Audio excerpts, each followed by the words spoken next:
আহারে, এমন একদিন আসবে এই কবরে আপনিও চলে যাবেন, এই কবর আমিও চলে যাব। এই জন্য বিশ্বনবী মুহাম্মদুর রাসূলুল্লাহ সাল্লাল্লাহু আলাইহি ওয়াসাল্লাম বলেন, আল কবরু রাউযাতুম মির রিয়াজিল জান্নাহ আও হুফরাতুম মিন হুফারিন নার। এই কবরটা কারো জন্য জান্নাতের বাগান, কারো জন্য জাহান্নামের গর্ত। দুনিয়াতে যে 5 ওয়াক্ত নামাজ আদায় করেছি, হালাল রিজিক অন্বেষণ করেছে, সত্য কথা বলেছে, ওই ব্যক্তিকে আল্লাহ পাক রব্বুল আলামিন জান্নাতের মেহমান বানাবে। নামাজ পড়ে নাই, রোজা রাখে নাই, চুরি করেছে, অন্যায় করেছে, গীবত করেছে, জুলুম করেছে, তার জন্য জাহান্নাম। এমন মানুষ আমাদের সমাজের মধ্যে আছে না নাই? আহারে, নামাজ পড়ে না। ইমাম সাহেব যদি বলে যুবক নামাজ পড়ো, বলে হুজুর আমার কাপড় ভালো না। আসলে কাপড় ভালো না তা না, তোমার কপালটাই ভালো না। কথা বলেন ঠিক কি না? 5 ওয়াক্ত নামাজ আদায় করতে হবে। আহারে, নামাজ এমন একটা ইবাদত, নামাজ পড়লে আল্লাহ তাআলা চুরির অভ্যাস থাকলে দূর করে দিবে, ডাকাতির অভ্যাস থাকলে দূর করে দিবে, জেনার অভ্যাস থাকলে দূর করে দিবে, মিথ্যা কথার অভ্যাস থাকলে দূর করে দিবে। আল্লাহ পাক রব্বুল আলামিন বলেন, ইন্নাস সালাতা তানহা আনিল ফাহশাই ওয়াল মুনকার। নিশ্চয়ই নামাজ অশ্লীলগ্রহিত কাজ থেকে ফিরাইয়া রাখে। হে যুবক, হাতে দড়ি পায়ে পুরি, 40 দিন পর্যন্ত লাগাতার জামাতে নামাজ পড়ো, দেখবা সব গুনাহ থেকে আল্লাহ তোমাকে হেফাজত করেছে। তোমার দিলটা আল্লাহ ঘুরাইয়া দিবে। নামাজ ছাড়া বিকল্প কোনো রাস্তা নাই। মরতে দেরি হবে, নামাজ সম্পর্কে জিজ্ঞাসা করতে বিন্দু পরিমাণ দেরি হবে না। কথা বলেন ঠিক কি না? এই জন্য বিশ্বনবী মুহাম্মদুর রাসূলুল্লাহ সাল্লাল্লাহু আলাইহি ওয়াসাল্লাম বলেন, আউয়ালু মা ইউহাসাবু বিহিল আবদু ইয়াউমাল কিয়ামাতিস সালাহ। কিয়ামতের দিন সর্বপ্রথম বান্দা বান্দি নামাজের হিসাব হবে। আবার অনেক নামাজি আছে, নামাজও পড়ে, চুরিও করে, নামাজও পড়ে, মিথ্যা কথাও বলে, নামাজও পড়ে, ভাই বোনকে সম্পদ কম দেয়, আছে না নাই? বাইকে ঠগায়, বোনকে ঠগায়, আছে না নাই? আহারে, ভাইকে ঠকাইলা, বোনকে ঠকাইলা, খোদার কসম করে বলি তোমার নামাজে কোনো কাজ হবে না, ইবাদত বন্দেগীতে কোনো কাজ হবে না। আল্লাহ রাসূল সাল্লাল্লাহু আলাইহি ওয়াসাল্লাম বলেন, কোন বান্দা বান্দি যদি কারো 1 বিঘত সম্পদ জোর জুলুম করে খায়, 1 বিঘত, কয় বিঘত? মাত্র 1 বিঘত, আধা হাত। রাসূল করিম সাল্লাল্লাহু আলাইহি ওয়াসাল্লাম বলেন, কিয়ামতের ময়দানে 7 আসমান 7 জমিন তার পিঠের মধ্যে চাপাইয়া দেয়া হবে, আর বলা হবে, রে নিমুখ হারাম, এই ধর, এই সম্পদের লোভে তুই বোনকে ঠগাইছো, ভাইকে ঠগাইছো, প্রতিবেশীকে ঠগাইছো। ওই দিন 7 আসমান 7 জমিন তার পিঠের মধ্যে চড়াইয়া দিবে। তার মতো হতভাগা আর কেউ হবে না। কথা বলেন ঠিক কি না? এই জন্য বোনকে ঠকাবেন না, ভাইকে ঠকাবেন না, সন্তান 3 জন আছে, একজনকে ঠকাবেন না। ইনসাফ করবেন, ইনসাফ না করলে বড় বিপদের মধ্যে পড়বেন। একটা কিতাব থেকে ঘটনা বলে শুনুন, আশ্চর্য হবেন। কিতাবের নাম সিয়ারুল আলামিন নুবালা। আল্লামা শামসুদ্দিন যাহাবী রাহমাতুল্লাহ আলাইহি লেখছেন, শুনলে আশ্চর্য হয়ে যাবেন। কিতাবের নাম সিয়ারুল আলামিন নুবালা। আল্লামা শামসুদ্দিন যাহাবী রাহমাতুল্লাহ আলাইহি লিখেছেন, এক আল্লাহর বান্দা ছিল, অনেক ধনী মানুষ, টাকার অভাব নাই, পয়সার অভাব নাই, কিন্তু তার আত্মীয় স্বজন ছিল না, ছেলে মেয়ে ছিল না। ওই আল্লাহর বান্দা বৃদ্ধ হয়ে গেল। ওই আল্লাহর বান্দা মনে মনে চিন্তা করে, আমার টাকার অভাব নাই, পয়সার অভাব নাই, কিন্তু খাওয়ার মতো কোনো লোক নাই, এই টাকা পয়সা দিয়ে আমি কি করব? ওই আল্লাহর বান্দা মনে মনে সিদ্ধান্ত নিছে, আমি আমার সব সম্পদ আল্লাহর রাস্তায় দান করিয়া দিব, কিছু সম্পদ রাখবো, যে সম্পদগুলো লইয়া আমি মক্কায় চলে যাব, আমি সারা জনমভর মক্কায় থাকবো, জীবনটা মক্কাতেই কাটাইয়া দিব। ওই আল্লাহর বান্দা জিন্দেগির সব সম্পদ দান করিয়া দিছে, কিছু টাকা জমা রাখছে একটা ব্যাগের মধ্যে, কিছু দিনার, এই দিনারগুলো দিয়ে বাকি জিন্দেগি পার করবে। ওই আল্লাহর বান্দা সব সম্পদ দান করিয়া দিয়া ব্যাগের মধ্যে কিছু দিনার স্বর্ণের টাকা লইয়া মক্কা শরীফ চলে আসছে। মনে মনে এই চিন্তা, আমার সম্পদ কে খাবে, তাই সব সম্পদ দান করিয়া দিয়া ব্যাগ ভর্তি টাকা লইয়া মক্কা শরীফ চলে আসছে। এই টাকাগুলো দিয়ে আমার জিন্দেগি পার করব, আমি আর আমার দেশে যাব না, যেহেতু সব সম্পদ দান করিয়া দিলাম। এই দুনিয়ার মধ্যে আমার আত্মীয় স্বজন বলতে কেউ নাই। ওই আল্লাহর বান্দা টাকাগুলো লইয়া মক্কাতুল মুকাররমায় চলে আসে, বাইতুল্লাহ শরীফ তাওয়াফ করে, কিন্তু পিঠের মধ্যে ব্যাগ ভর্তি টাকা। এই টাকা লইয়া বাইতুল্লাহ তাওয়াফ করতে বড় কষ্ট হয়।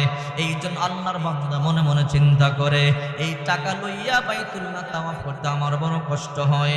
যদি আমি একটা নেককার বান্দা, আমানতদার বান্দা পাইতাম, তার কাছে আমার টাকাগুলো জমা রাখতাম, পরবর্তীতে আমি তার কাছ থেকে নিয়ে নিতাম। ওই আল্লাহর বান্দা চিন্তা করি, হঠাৎ করে একজন বলে, ভাই আপনি কি চিন্তা করেন? বলে, দেখেন আমার সব সম্পদ আমি দান করিয়া দিছি, জিন্দগির কিছু সম্পদ লইয়া মক্কা শরীফ চলে আসছি। আমি এই মক্কাতে আমার জীবন পার করে দিব। আমার এই ব্যাগের মধ্যে আমার জিন্দগির শেষ সম্বল, এই টাকাগুলো আমি নিয়ে আসলাম, কিন্তু এই টাকাগুলো লইয়া বাইতুল্লাহ তাওয়াফ করতে আমার বড় কষ্ট হয়। যদি একটা আমানতদার মানুষ পাইতাম, তার কাছে টাকাগুলো জমা রাখতাম, পরে আবার তার কাছ থেকে টাকাগুলো নিয়ে নিতাম। বলে, হ্যাঁ একজন আমানতদার ব্যক্তি আছে। বলে, কে? বলে, ওই যে অমুক জায়গার মধ্যে যাও, গিয়া দেখবা মাথার মধ্যে বড় পাগড়ি, মুখের মধ্যে দাড়ি, হাতের মধ্যে তাসবিহ। ওই আল্লাহর বান্দার কাছে শত শত মানুষ টাকা পয়সা জমা রাখে, আবার হজের মৌসুম শেষ হইলে এই টাকাগুলো আমার নিয়ে যায়, সম্পদ নিয়ে যায়। তুমি তোমার টাকা তার কাছে জমা রাখো, যখন তোমার হজ পালন শেষ হয়ে যাবে, তোমার টাকা আমি তোমার তার কাছ থেকে নিয়ে নিও। ওই আল্লাহর বান্দা ঠিকানা মোতাবেক তার বাড়িতে গেল, গিয়ে দেখে, হ্যাঁ সত্যি সত্যি এক আল্লাহর বান্দা, মাথার মধ্যে বড় পাগড়ি, মুখের মধ্যে দাড়ি, হাতের মধ্যে তাসবির দানা। হাজার হাজার মানুষ তার কাছে আমানত রাখতেছে টাকা পয়সা, আবার যখন চায় তখন ফিরাইয়া দেয়। এই আল্লাহর বান্দা গিয়া বলে, ভাই আমার বাড়ি এই মক্কায় নয়, আমি বহু দূর থেকে এসেছি, আমার সব সম্পদ আমি দান করে দিছি। এই ব্যাগের মধ্যে আমার জিন্দগির শেষ সম্বল কিছু টাকা আছে, এগুলো আমার বাকি জিন্দগি পার করবার জন্যে। আমি এই টাকা পিঠের মধ্যে লইয়া বহন করতে বড় কষ্ট হয়, বাইতুল্লাহ তাওয়াফ করতে আমার বড় কষ্ট হয়। আপনার কাছে আমার টাকাগুলো জমা রাখতে চাই, আমার হজ পালন শেষে আমি আবার নিয়ে যাব। ওই আল্লাহর বান্দা কয়, ঠিক আছে জমা রাখতে পারেন। শুনলে আশ্চর্য হয়ে যাবেন। ওই আল্লাহর বান্দার টাকাগুলো জমা রাখছে, জমা রাখবার পরে বলল, আপনার নাম লেখেন। ব্যাগের মধ্যে নাম লেখছে, নাম লেখা বলে, আমার পিছনের রুমের মধ্যে ঘরের মধ্যে নিয়ে রাইখা চলে যান। ওই আল্লাহর বান্দা ব্যাগের মধ্যে নাম লেখা পিছনের ঘরের মধ্যে রাইখা চলে গেল। ওই আল্লাহর বান্দা এখন আরামে হজ করে, সুন্দর করিয়া হজ পালন শেষ করলো। এরপরে বাইতুল্লাহ শরীফ শেষ করিয়া আল্লাহর নবীকে সালাম দেওয়ার জন্য মদিনা শরীফ গেল। মদিনা শরীফ গিয়ে পয়গম্বরকে সালাম দিল। হজের মৌসুম শেষ হয়ে গেল। ওই আল্লাহর বান্দা আবার মদিনা শরীফ থেকে মক্কা শরীফ আসলো। এইবার মনে মনে ভাবে, আমার হজ পালন শেষ হয়ে গেল, আমার খাবার দাবারের টাকা নাই, আমার এখন টাকা দরকার, যাই ওই আল্লাহর বান্দা থেকে আমার ব্যাগটা গিয়ে নিয়ে আসি। ওই আল্লাহর বান্দা হাঁটি হাঁটি পা পা করে যার কাছে ব্যাগটা জমা রাখছিল তার কাছে গেছে, গিয়া দেখে ওই বাড়িতে ওই লোকটা নাই। বলে, ও আল্লাহর বান্দারা, এই বাড়ির মালিক কোথায়? বলে, এই বাড়ির মালিক তো মারা গেছে। মাথার মধ্যে আসমানটা যেন ভাঙিয়া বলল, না, আমি তো ওনার কাছে আমার ব্যাগ ভর্তি টাকা জমা রাখছিলাম, উনি মারা গেল। বলে, হ্যাঁ, দুইটা সন্তান দাঁড়াইয়া গেল। তোমরা কারা? বলে, আমরা ওনার সন্তান। ও সন্তানেরা, তোমাদের বাবার কাছে এক ব্যাগ ভর্তি টাকা আমি জমা রাখছিলাম। তোমার আব্বাজান বলেছিল, যখন তোমার হজ পালন শেষ হয়ে যাবে তখন টাকাগুলো আমার কাছ থেকে নিয়ে নিও। এখন তোমার আব্বার ইন্তেকাল হয়ে গেল, আমার টাকাগুলো দাও। সন্তান দুইজন বলে, আমার আব্বাজান আপনার টাকা সম্পর্কে আমাদেরকে তো কিছু বলে যায় নাই। বলে, কি বলো? আমি অসহায়, আমার জিন্দেগির সব সম্পদ আমি দান করিয়া কিছু টাকা লইয়া আমি বাইতুল্লাহতে আসলাম হজ পালন করবার জন্য। আমি টাকাগুলো শেষ সম্বল তোমার বাবার কাছে জমা রাখছি। এখন যদি এই টাকা আমি না পাই, আমি কেমনে চলবো? আমি তো মরে যাব, আমার টাকা নাই, পয়সা নাই। সন্তান দুইজন বলে, আমরা জানি না আপনার টাকার কথা, আমাদের বাবা আমাদের কাছে বলে যায় না, আপনি চলে যান। সন্তান দুইজন তাকে বের করে দিল। ওই আল্লাহর বান্দা অসহায় হইয়া কাবার গিলাফ দরিয়া দরিয়া কান্দে। আল্লাহ, তুমি জানো দুনিয়াতে আপনজন বলতে আমার কেউ নাই।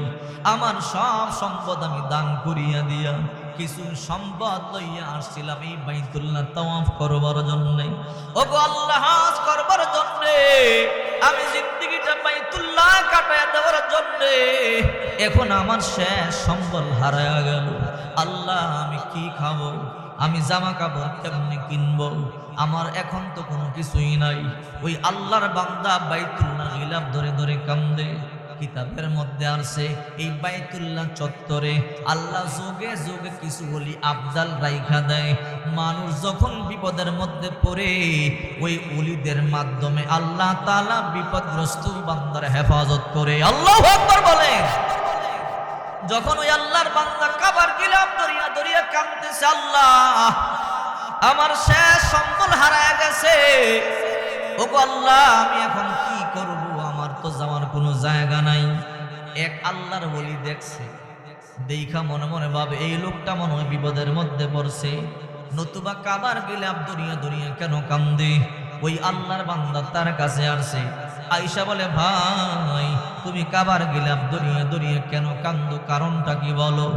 বলে, ও আল্লাহর বান্দা, আপনার কাছে বললে কি হবে বলো?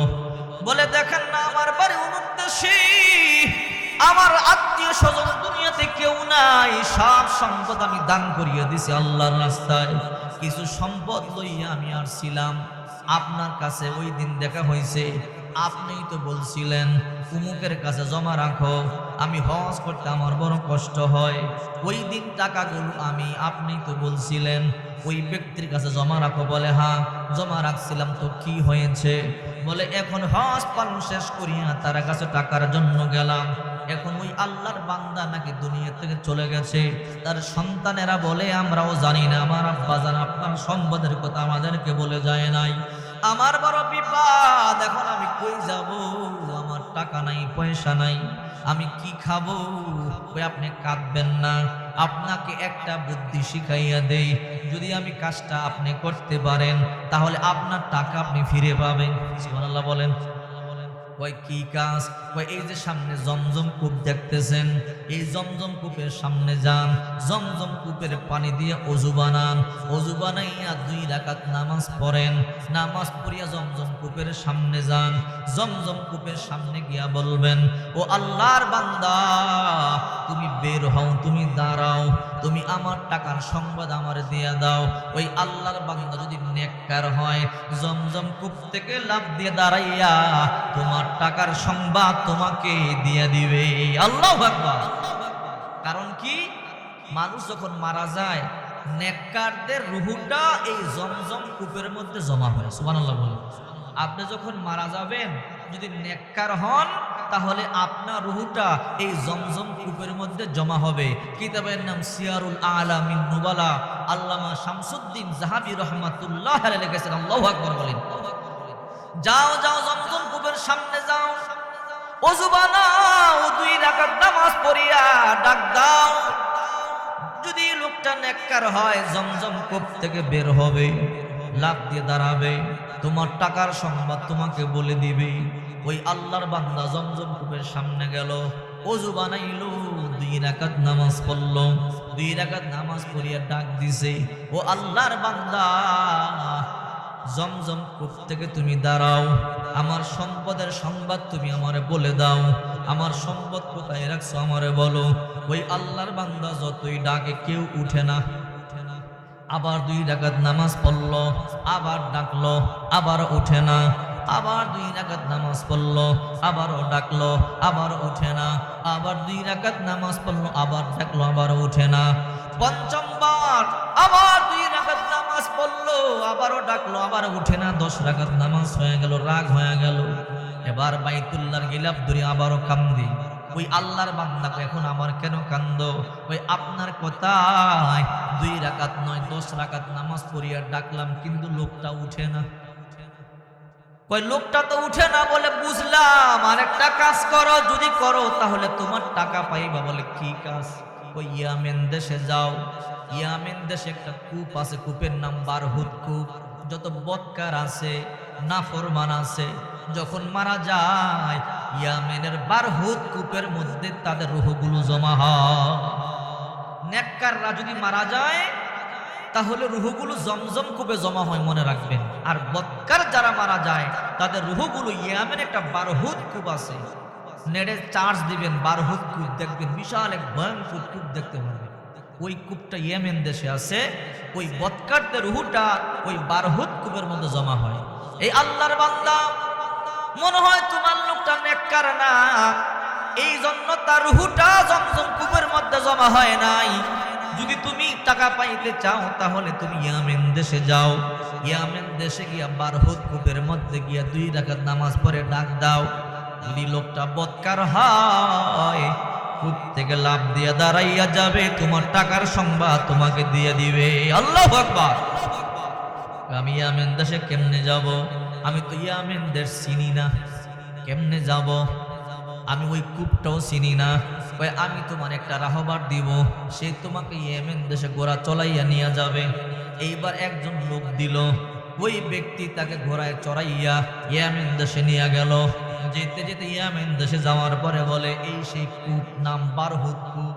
2 রাকাত নামাজ পড়েন, নামাজ পড়ি আপনি ওই ব্যক্তির নাম 2 রাত ডাক দেন। যদি ওই লোকটা বদকার হয়, এই রূহটা এই কূপে আছে, যেহেতু জমজম কূপে নাই, বোঝা গেল লোকটা নেককার না, তাহলে এই কূপের মধ্যে নিশ্চয়ই আছে। আপনি ডাক দিবেন, দেখবেন লোকটা লাফ দিয়া দাঁড়াইয়া আপনার টাকার সংবাদ আপনারে দিয়ে দিছি। ওই লোকটা 2 রাকাত নামাজ পড়িয়া ওই কূপের সামনে গিয়া বলে, আল্লাহর বান্দা, আমি আমার জিন্দেগির সব সম্পদ তোমার কাছে জমা রাখছিলাম, আমার টাকার দরকার, এখন আমার টাকা নাই, তুমি তো দুনিয়া ছেড়ে চলে গেছো, তোমার ইন্তেকাল হয়ে গেল, আমার টাকার সংবাদ তুমি তাড়াতাড়ি দাও। এই কথা বলতে দেরি, বারহুদ কূপ থেকে ওই ব্যক্তি লাফ দিয়া দাঁড়াইয়া গেল। আল্লাহু আকবার। দাঁড়াইয়া বলে, ও আল্লাহর বান্দা, হ্যাঁ তোমার সম্পদ আমি জমা রাখছি। বলে কই? বলে আমার ঘরের পিছন দিকে যাইয়া মাটি খনন করবা, তোমার দামি সম্পদ মানুষের সরে নিয়ে যাবে, এই জন্য তোমার টাকাগুলো মাটির নিচে আমি গর্ত করে জমা রাখছি, যাইয়া তুমি দেখবা তোমার টাকা ওই জায়গার মধ্যে আছে। ওই আল্লাহর বান্দা বলে, বুঝলাম আমার টাকা আমি পাবো গিয়া, কিন্তু তোমার রুহুটা জাহান্নামীদের কাতারে কেন? তোমার রুহুটা বদকারদের কূপের মধ্যে কেন? তোমার মাথার মধ্যে পাগড়ি ছিল, টুপি ছিল, জুব্বা ছিল, দাড়ি ছিল, হাতের মধ্যে তসবিহ ছিল, তোমার এই অবস্থা কারণটা কি?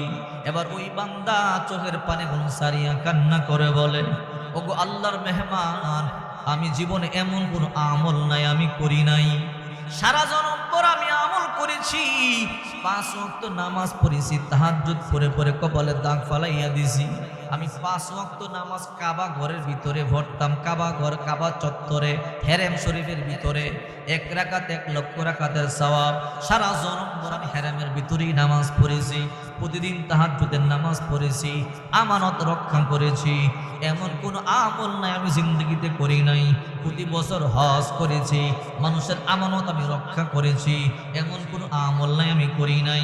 এত আমল করবার পরেও তোমার লাশটা জাহান্নামীদের কাতারে, কারণটা কি? বলে আমি জিন্দগিতে একটা পাপ করছিলাম। বলে কি পাপ? আমার আব্বা যখন মারা যায়, আমি ছিলাম বড় ভাই, আমি আমার ভাই বোনদের মধ্যে সম্পদ বন্টন করতে গিয়া আমার একটা বোনকে সম্পদ একটু কম দিছিলাম, এই যে আমি আমার বোনকে একটু সম্পদ কম দিছিলাম, এই জন্য আমার যত আমল আছে সব বরবাদ হয়ে গিয়া আল্লাহ তাআলা আমার রূহটা জান্নাতে না দিয়া জাহান্নামীদের কূপের মধ্যে দিয়েছে। আল্লাহু আকবার। আমরা তো নামাজ পড়ি, সুদ খাই, আছে না নাই? নামাজ পড়ি, গীবত করি, আছে না নাই? নামাজ পড়ি, ভাইকে ঠগাই, বোনকে ঠগাই, এমন আছে না নাই? এই রকম ইবাদত করলে কোনো কাজ হবে না। এই জন্য বিশ্বনবী মুহাম্মদুর রাসূলুল্লাহ সাল্লাল্লাহু আলাইহি ওয়াসাল্লাম বলেন, আখলিস দীনাকা ইয়াকফিকাল আমালুল কলিল। তোমার অন্তরকে খাঁটি করো, অন্তরকে পরিচ্ছন্ন করো।